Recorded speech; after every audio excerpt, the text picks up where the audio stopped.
بسم الله الرحمن الرحيم. الحمد لله رب العالمين، ولا عاقبة للمتقين ولا عدوان إلا على الظالمين. أشهد أن لا إله إلا الله وحده لا شريك له، وأشهد أن محمدا عبده ورسوله.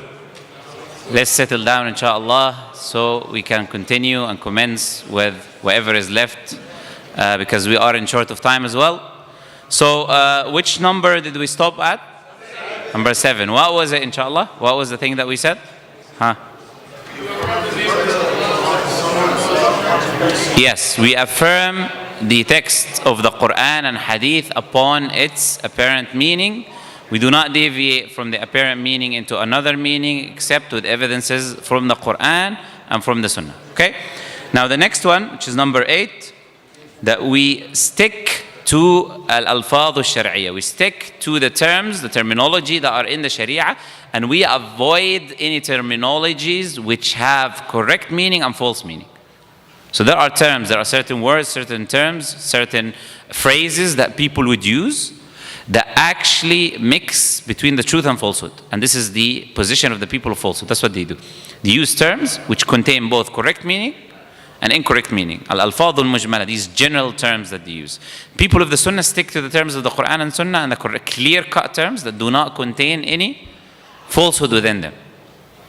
That is number 8. For example, the people of the Quran and the Sunnah see Allah Azza wa Jal say in the Quran, Allah is Aziz, they affirm Allah is Aziz, right? Allah is Qawi, Allah hears, Allah, anything that Allah Azza wa Jal says in the Quran, you affirm it the way it is. Now, if someone comes and says, Allah Azza wa Jal is not in place, in a place. Now, let's ask this question. Is there any text from the Quran and Sunnah that says this? You're saying yes? No. Was there a text in the Quran and Sunnah? You're welcome to present it. Is there a text in the Quran that says this? No. So this is now a term that is a general term. Do you know why it's a general term? Because someone can say that Allah Azza wa Jal is not in a place. What do you mean by a place? You mean something that restricts him and his attributes makes him deficient. That is a correct meaning, right? We say that Allah is not in that. We don't say place, we say that, right? That meaning that you said. Not the word, the meaning. So that meaning is negated. But is Allah Azza wa Jal above? Is Allah in the sama? We say Allah is in the sama. But they would use the term Allah is not in place so they can negate that Allah is in the sama. Not the other meaning that we agree we should negate. So that is a general term. And the people of falsehood use these general terms to manipulate the lay public. They use a general term, it's not in the Quran and Sunnah, that can either mean truth or falsehood. That's a very important thing to keep in mind. Whenever someone says, Allah is not this, Allah is not that, okay, where is the Quran hadith that says that? Show me. Text. Or the Sahaba, as we said. Where is that? If they cannot show you that, then you say you're making this up. You're making this up. You can use fabricated narrations, anything you use, we look at the chains, right? For anything that they will present forward. Now, number 9, the default position in knowing Allah Azza wa Jal, in knowing His names and attributes, is affirmation, not negation. We do not know Allah through negating things. We know Him first through affirming, right? We affirm Allah Azza wa Jal's attributes.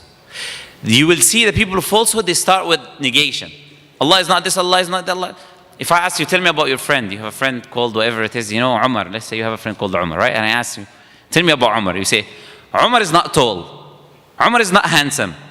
Umar does not go to school. Brother, I said, who is Umar? I want to identify. Don't tell me what Umar is not. What is Umar?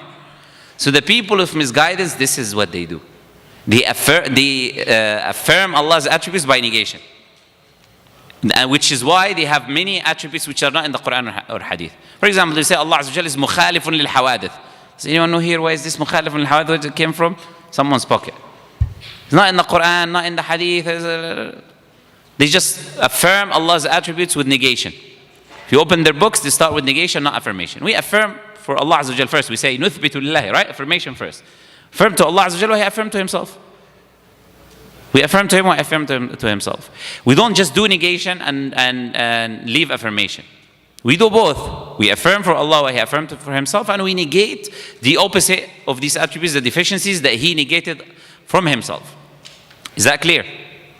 So that is the position of Ahl Sunnah. So the default is you start with what? You know Allah, you want to know something, you want to know someone. The default in knowing Allah Azza wa Jal is through affirmation, not negation. In knowing anything, and I give an example of your friend, right? If you want to know someone, you start with affirmation. The last thing is that these names and attributes of Allah Azza wa Jal are divided. The scholars have divided some of these names and attributes of Allah Azza wa Jal into different sections. Okay? Based on certain principles. The scholars divided the names and attributes of Allah Azza wa Jal into different sections based on certain principles. And in the previous lecture, someone asked about where did you get this number one, number two, number three, this kind of way of distinguishing things? Where do you get it from?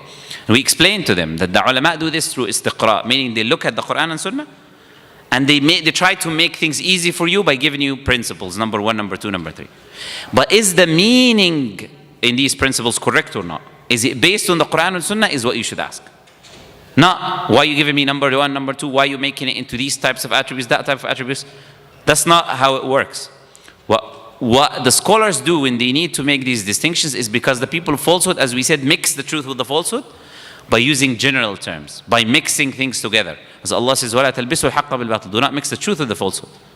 And that's why the ulama make these distinctions, make these kind of categories, make these different, number one, principles, all of these things to make it easier for you. But whatever principles the people of the truth will make, it will be based on the Quran and Sunnah, and evidences in the Quran and Sunnah. Okay? For example, they divide Allah Azza wa Jal attributes into attributes of action and attributes of essence. Sifatul fi'liyah or sifatul dhatiyah. Because the actions is not the same as the essence, right? So they divide the attributes of Allah Azza wa Jal in that way, into attributes of action, attributes of essence, right? And attributes of affirmation, attributes of negation, for example. Just like we were saying, Allah negated certain things from Himself and He affirmed certain things for Himself. This is scholars divide into this way, these attributes of affirmation and attributes of negation, right? So these are the principles of the people of the truth when it comes to the names and attributes of Allah Azza wa Jal. I wanted actually to go through, the other, briefly even through the other articles, but I don't think we'll have time to do that. So we'll just finish on this, inshallah, and we'll take some questions and answers. But before finishing, I want to mention the statement of one of the righteous predecessors. May Allah Azza wa Jal be pleased with them, Nu'aym ibn Hamad.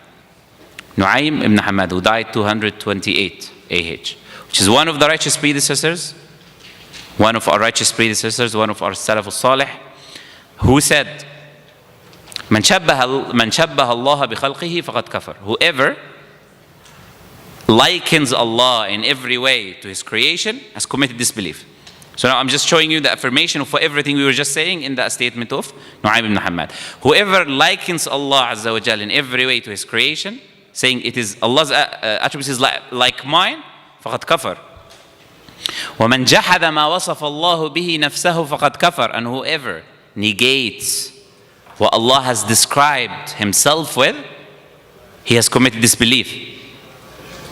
Okay? So here, he speaks first about the people who do what? What is the first thing? What is the first section? Tamthil. Not tashbih, because tashbih, the term can be confusing as well. Tamthil is the term used in the Shara. So he speaks about those who do tamthil first. Then he speaks about those who do negation, ta'til, in every way. Right? And says that these two things are disbeliefs. Right? And he says, وَلَيْسَ فِي مَا وَصَفَ اللَّهُ عَزَّ وَجَلَّ بِهِ نَفْسُهُ وَلَا رَسُولُهُ تَشْبِيهٌ. He says, in what Allah Azza wa Jal described Himself with, or His Messenger described Him with, there is no likening between the two. It doesn't exist. If Allah describes Himself with something, there is no likening there. Okay? And this statement is mentioned by Dhahabi with one of the strongest isnad out there. It's authentically attributed to Nu'aym ibn Hamad. So this is what we believe. These principles are based on the Quran and Sunnah.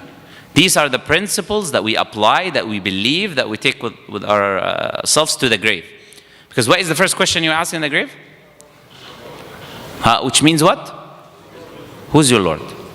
And if you don't know your Lord, that's the first question you're asked. Who is your Lord? Man Rabbuk. minute you get in the grave, you have three questions. The first one is Man Rabbuk.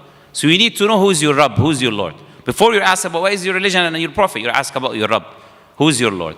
So these principles we need to understand. If in us understanding them and applying them the right way, and by the way, I could not even give them in best detail possible due to the lack of time.